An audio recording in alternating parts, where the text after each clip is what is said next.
Department of Homeland Security put that out. That is the standard across the United States. That's what everyone's being trained in, is that run, hide, fight. So those are our options during a crisis. What we want to do is, first, in priority, we want to run. We want to put as much space in between ourselves and the crisis. Okay, so we want to run. Follow exit signs. You know, evacuate whether others agree to or not. Okay, we learned about normalcy bias today.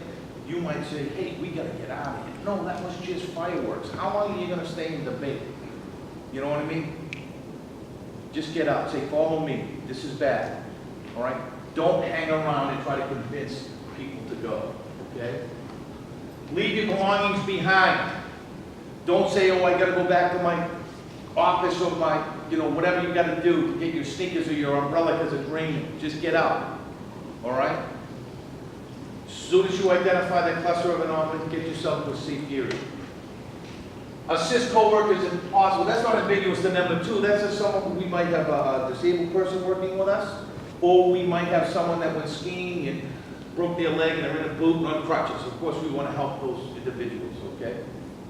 Communicate the threat to others and call 911 and say, don't stop in the hallway, don't stop right outside the building and call 911. Get to a safe area, then call, okay?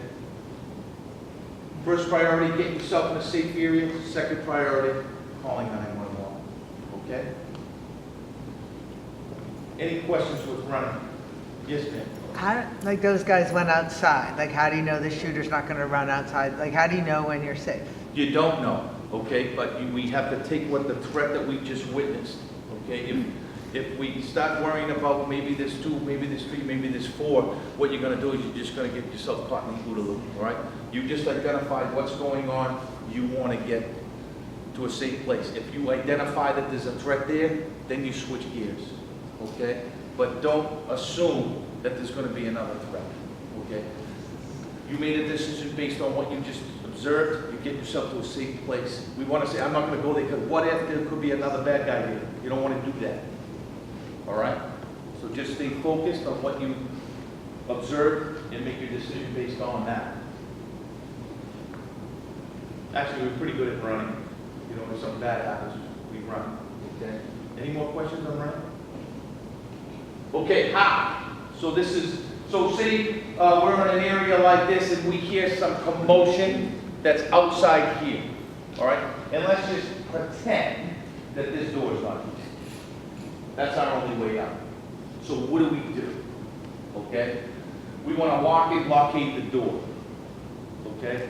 If those doors lock, we want to lock them. We want to pile tables and chairs and stuff like that up against the door. All right? If the doors don't lock, most commercial doors are set up just like this, and this is perfect. You see up on the top of those doors, and this door over here, that box, that metal box, that is called an automatic return. So when you open the door, you don't have to close it behind you. You open the door, you walk back. It's got an elbow, the door opens, it just pulls the door back. It's called an automatic return, that's all it's called. Most spaces have it. So if we can't lock the door, in some of these spaces you are unable to lock the door, we want to go to this return here. This elbow up high here, you can see it in the back as well. And we want to take our belt off, scarf, lanyard. All of this electrical cord we have in the workspace, we want to tie that tight so it won't open. Okay? And you put your own lock on the door. They're doing this thing, you might have saw it. I'm not a big social media guy, but I know it's on social media, Facebook and all that stuff. That firemen were getting old hose, and they were cutting old hose, and they were giving to schools that you could just put the old hose sleeve right over that elbow, and you wouldn't be able to open it, you know? So if we can stop that elbow from opening, you're all set. You lock the door yourself. We want to silence our cell phones. I know on the Apple, you just swipe up and hit the crescent moon. That's the do not disturb quick feature. I'm I'm not sure what it is on the Samsung or the other phone, but if you just look in your manual and just look for the quick do not disturb button, you'll find that, okay? We want to hide behind objects if we can. And we want to hide and deny. Like the only thing I don't like about that video is you see people hiding under desks. That's hiding and hoping. We want to hide and deny. We want to block these doors. We want to put something in our hands, right? So if that door's breached, we can get to the next level, okay? So hide and deny, don't hide and hope. And remain very quiet, wait for the police to get the all flare sign.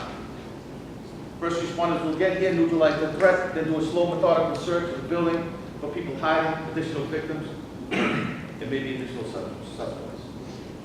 Okay? That's hiding. Any questions on that? Okay. So I put this in because sometimes where we're hiding, some people are injured. Okay? Especially when we're talking about these active shooter incidents, we get penetrating trauma. And there's three types of bleeding. There's capillary bleeding. That's when you like prick your finger and it's a little bit of blood. And then there's venous bleeding. If you get a pretty good laceration, that's bleeding. But then there's arterial bleeding. In the capillary bleeding and the venous bleeding, you just pressure, elevate, it'll stop. Arterial bleeding, the only way it's going to stop is if you put a tourniquet on. Okay? Now the reason why I talk about this is, what did I say about the gap? How long is the gap? 6 to 12 minutes. 175-pound male with an arterial bleed, how long do you think it takes to bleed to death? 3 to 4 minutes. So the first responders are putting these on. So when we learn how to stop, drop, and roll, the next day we should have learned how to do CPR and save someone from choking, right? And then the next day we come in and learn how to put on a tourniquet. Because it doesn't even have to be this crazy mass killing. You could be in a car wreck with your 10-year-old and you get an arterial bleed. If you don't know what to do, it's going to be a tragedy. Okay? There's only one of 4 places you can put a tourniquet. We have femoral arteries in our legs, brachial arteries in our arms.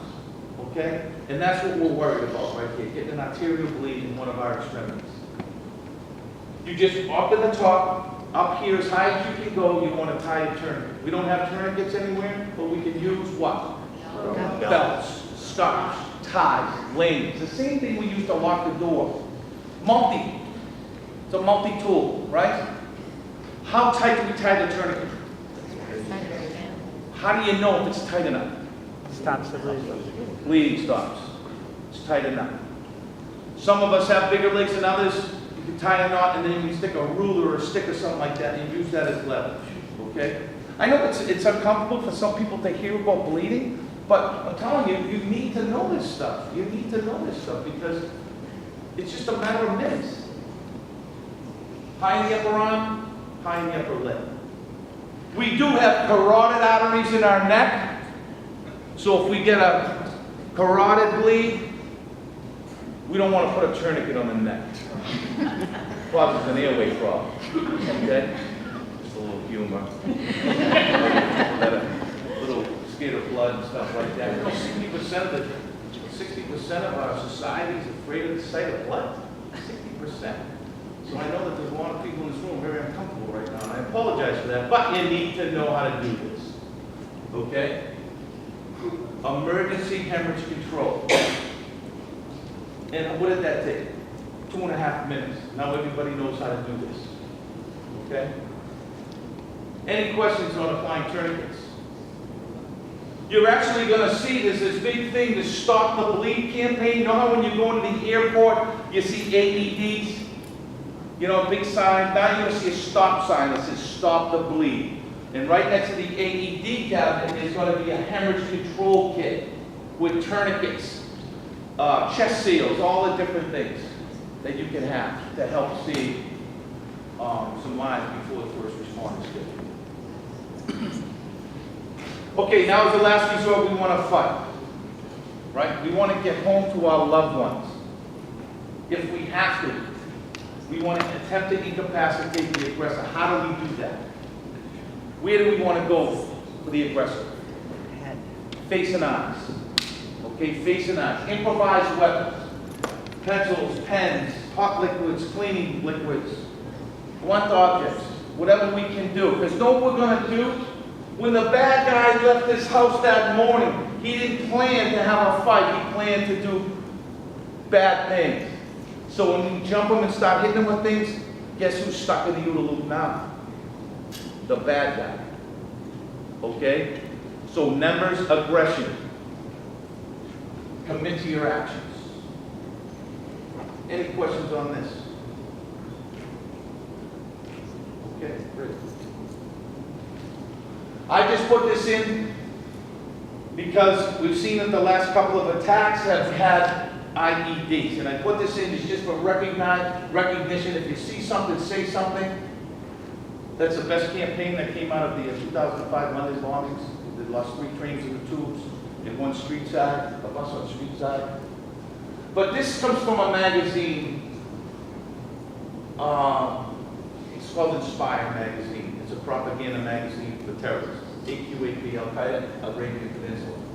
And it's edited and produced just like People magazine. It's amazing.